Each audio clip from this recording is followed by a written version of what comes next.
Dhaka central ইউনিভার্সিটির circular আজকে পাবলিশডের পর এইখানে একটা শর্ত, তোমরা অনেকেই আসলে কনফিউজড হয়ে যাচ্ছ যে বাংলা এবং ইংরেজিতে তোমাদের 10 নম্বর পাইতে হবে। তো এই বিষয়টা কি, এটা নিয়ে আমি কথা বলবো এবং আরও সার্কুলার রিলেটেড অনেক বিষয়ে আজকে কথা হবে।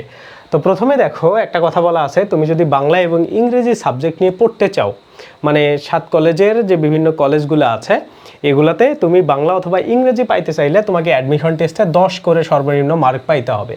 মানে তুমি যদি মার্ক ডিস্ট্রিবিউশনটা দেখো, দেখবা তোমাদের বাংলাতে 25, ইংরেজিতে 25 এবং জিকেতে 50। তো এর মধ্যে তুমি যত মার্কই পাও না কেন, যেমন হচ্ছে সেটা হইতে হবে 40-এর উপরে, কারণ তুমি যদি 40-এর নিচে মার্ক পাও তাইলে তুমি আসলে ফেল করবা। মানে গড়ে যদি তুমি 40-এর নিচে মার্ক পাও, হ্যাঁ, তাহলে তুমি ফেল করবে এবং তুমি কোনো সাবজেক্টই পাবা না। এখন 40-এর উপর যখন তুমি মানে মার্ক পাবা বা তোমার স্কোরটা যখন 40-এর উপর হবে, তখন গিয়ে কিছু ক্রাইটেরিয়া মানে যুক্ত হবে। যেমন হচ্ছে তুমি বাংলা সাবজেক্ট নিয়ে পড়তে গেলে বাংলাতে অবশ্যই 10 মার্ক তোমার পাইতে হবে 25-এর মধ্যে, ইংরেজি সাবজেক্ট নিয়ে পড়তে গেলে তোমাকে অবশ্যই 10 মার্ক পাইতে হবে। তার মানে এই শর্তটা কিন্তু বুঝতে হবে, কারণ অনেকেই দেখা যাবে যে তুমি ধরো 25-এর মধ্যে এটাতে 9 পাইছো, মানে ইংরেজিতে 9 পাইছো, অনেকের এমন হইতে পারে, সে কিন্তু যত মার্কই পাও, তুমি যদি ফার্স্টও হয়ে যাও তারপরেও এইখানে এসে মানে যে কোনো 7 কলেজগুলোর মধ্যে যে কোনো কলেজে তুমি সাবজেক্ট নিতে পারবা না বা সাবজেক্ট আসলে তুমি পাবা না, ঠিক আছে? তার মানে সেন্ট্রাল ইউনিভার্সিটির 7টা কলেজের মধ্যে তুমি যদি বাংলা অথবা ইংরেজি পাইতে চাও, তোমার 10 মার্ক সর্বনিম্ন তুলতেই হবে। যেমন বাংলাতে 10 এবং ইংরেজিতে 10, তারপরে ওভারঅল মার্ক তোমার যত বেশি হবে তার উপর ডিপেন্ড করে তুমি সাবজেক্ট পাবা।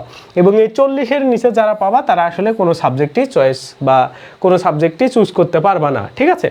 তো এটা হচ্ছে এইটার একটা বিশেষ শর্ত বা তোমাদের সার্কুলারের একটা বিশেষ দিক। এখন দেখো, এই সার্কুলারের আরও কিছু ব্যাপার স্যাপার আছে, আমরা সেইগুলা জিনিস খেয়াল করবো।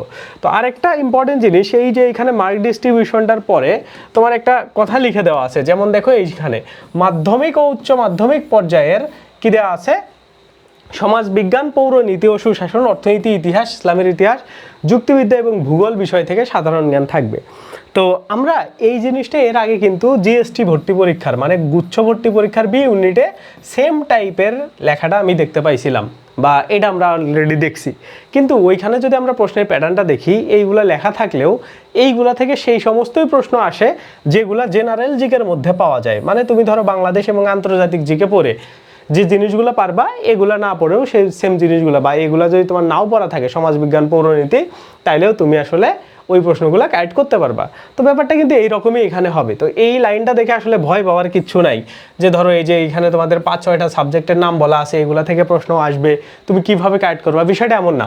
তুমি দেখবা তোমার 50টা জিকের মধ্যে এরকম 45টা জিকে আছে যেগুলা তুমি জেনারেল জিকে বই পড়ে পারতেছো, আর 4-5টা জিকে বই মানে প্রশ্ন সেগুলো এগুলা থেকে ছন্ন ছাড়াভাবে থাকতে পারে। ওকে, সেই জন্য এখন আসলে এই জিনিসটা পড়ার কোনো প্রয়োজন নাই। মানে মৌলিক জিকেটা তোমরা একদমই স্কিপ করতে পারো, এটাকে একদমই পড়ার কোনো প্রয়োজন নাই, ঠিক আছে? এটা গেল এখানকার বিষয়। আর বেসিক কিছু বিষয় আছে, সেগুলা হচ্ছে তোমরা মানে অলরেডি এগুলা হচ্ছে তোমরা সবাই জানো। যেমন তোমার কি কি নিয়ে যাওয়া যাবে, কি কি নিয়ে যাওয়া যাবে না। হ্যাঁ, এখন দেখো এইখানে তোমার হচ্ছে আর একটা জিনিস আছে, সেটা হইলো তুমি যদি মানে ওরা হচ্ছে বিভিন্ন সাবজেক্টগুলোকে গুচ্ছ গুচ্ছ করে ভাগ করে দিয়েছে। যেমন ক গুচ্ছের মধ্যে ধরো দিছে বাংলা, ইংরেজি, জিকে, খ গুচ্ছের মধ্যে দিছে ধরো সমাজবিজ্ঞান, অর্থনীতি, এমন টাইপের বিভিন্ন গুচ্ছ করে দিছে। তো সেই কথাটা এই পয়েন্টটার মধ্যে লেখা আছে।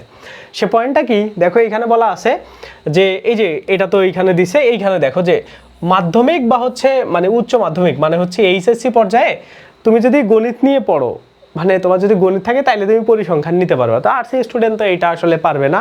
এরপরেরটা কি দেখো, এখানে অর্থনীতি বিভাগ এবং ব্যবসা শিক্ষা ইউনিটের সকল সাবজেক্টের জন্য এই সাবজেক্টগুলো তোমার থাকতে হবে। মানে তুমি যদি ইকোনমিক্স নিয়ে পড়তে চাও তাইলে তোমার অবশ্যই ইকোনমিক্স থাকতে হবে এইচএসসিতে, এই কথাটা এখানে বলা হয়েছে। ওকে, তো এটা নিয়ে তোমাদের কনফিউশন থাকতে পারে। তারপরে এই যে সেমভাবে ইসলামিক স্টাডিজ নিয়ে পড়তে গেলে তোমাকে মাদ্রাসা ব্যাকগ্রাউন্ড হইতে হবে, অথবা এইচএসসিতে তোমার ইসলাম শিক্ষা বা ইসলামের ইতিহাস বা আরবি এই সাবজেক্টগুলো যেগুলো আছে সেগুলো থাকতে হবে। ইসলামের ইতিহাস না, ইসলাম শিক্ষাটাই থাকতে হবে, তাইলেই তুমি শুধুমাত্র ইসলামিক স্টাডিজ নিয়ে পড়তে পারবা।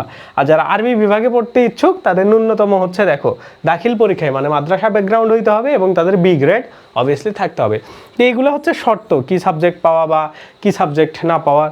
তো তোমাদের ভর্তি পরীক্ষা মানে অ্যাপ্লাই চলবে হচ্ছে 10 দিন, মানে 20 তারিখ 21 তারিখ পর্যন্ত। এইখানে সবগুলো ডিটেলস দেওয়া আছে। তো তোমরা এটা ওয়েবসাইটে গেলে ওদের পেয়ে যাবা, মানে ডিসিইউ এর ওয়েবসাইটটা ওইটাতে গেলেই পেয়ে যাবা। এইখানে দেখো নেগেটিভ মার্কিংয়ের কথাও কিন্তু বলা হয়েছে। নেগেটিভ মার্কিংটা কি দেখো, এই যে -0.25 মানে একটা করে ভুলের জন্য -0.25 করে তোমার কাটা যাবে। হ্যাঁ, মানে তুমি যখন 4টা ভুল করবা তখন তোমার একটা মার্ক কেটে নেওয়া হবে, এই কথাটাই এখানে তোমার বলা হয়েছে। ওকে, আর এমসিকিউ পদ্ধতিতে পরীক্ষাটা হবে, এটা তো তোমরা সবাই জানো। আর এই যে ভর্তি পরীক্ষা শুরু, এটা হচ্ছে বিকালে, মানে এগুলো তোমরা অ্যাডমিট কার্ডের মধ্যেই জানতে পারবা তোমার পরীক্ষা কখন হবে, কোথায় তোমাকে করা হবে। আর একটা এখানে জিনিস বলা হয়েছে 25 সালের সিলেবাস। 25 সালের সিলেবাস মানে কিন্তু হইলো শর্ট সিলেবাস। হ্যাঁ, শর্ট সিলেবাস মানে তোমার হচ্ছে এইচএসসি এর যে বাংলা প্রথম পত্র বইটা আছে ওইটা কিন্তু 25 সালে শর্ট সিলেবাসের এইচএসসিতে পরীক্ষা হয়েছিল। এই জন্য শর্ট সিলেবাসটাই তোমরা পড়বা এবং ওই অনুসারে তোমাদের প্রশ্নগুলোও কিন্তু এখানে আসবে। ওকে, মানে বাংলা প্রথমের প্রশ্নগুলোর কথা আর কি আমি বোঝাচ্ছি। আর একটা জিনিস কি, এইখানে বাংলা ব্যাকরণের থেকে বাংলা প্রথম পত্র এই সাবজেক্টটাকে বেশি গুরুত্ব দেওয়া হবে। কারণ কি, তুমি দেখো একাডেমিক সাবজেক্টগুলোকে এখানে মেনশন করা হয়েছে, তার মানে কি বাংলা প্রথম পত্র থেকে প্রশ্ন আসার চান্স অনেক বেশি আছে। ওকে, তো এটা গেল হচ্ছে এইখানের বেসিক বিষয় বা এই তোমাদের ডিসিইউ নিয়ে বেসিক এবার এই সার্কুলার নিয়ে কথাবার্তা। এখন এই 1 মাসে তোমরা যদি চাও যে তোমরা একটা খুবই সুন্দর এক্সাম ব্যাচের মধ্যে ভর্তি হয়ে একটা হচ্ছে মানে তোমার প্রিপারেশনটা গোছায় নিতে পারো, তো তুমি চাইলে আমাদের এক্সাম ব্যাচে ভর্তি হইতে পারো। এক্সাম ব্যাচের ফি আমরা 299 টাকা এটা করে দিছি। তো এটার জন্য তোমরা আমাকে 018 63 54 60 29 এই নাম্বারে হোয়াটসঅ্যাপে মেসেজ দিলে বা আমাদের পেজে যদি তুমি মেসেজ দাও, তাইলেও আমরা তোমাকে পুরো ডিটেলসটা দিব। তো এইটার মধ্যে তুমি হচ্ছে টপিক ভিত্তিক এক্সাম দিতে পারবা, রুটিন অনুসারে এক্সাম দিতে পারবা এবং তোমার মডেল টেস্টের ব্যবস্থা থাকবে 30টা, যেটাতে টপ 3000 প্রশ্ন থাকবে। হ্যাঁ, যেগুলো ডিসিইউ বেসড, মানে তোমার 7 কলেজে বি ইউনিটে যে টাইপের প্রশ্ন আসতো ওই টাইপের প্রশ্নের ভিত্তিতে। তো চমৎকার একটা এক্সাম ব্যাচ আমাদের নির্ভর.net ওয়েবসাইটের মাধ্যমেই তুমি পাবা। আর যাবতীয় ডিটেলস তুমি এই ভিডিওর কমেন্ট চেক করলেও বা এই ভিডিওর ডেসক্রিপশনটা চেক করলেও পেয়ে যাবা। ঠিক আছে, তো এটাই গেল ডিসিইউ নিয়ে তোমাদের আরও অনেক ভিডিও আসবে তোমাদের প্রিপারেশনটা যাতে সলিড হয়, এজন্য তোমরা আমাদের এই চ্যানেল এবং আমাদের পেজটাকে ফলো করতে পারো। আল্লাহ হাফেজ।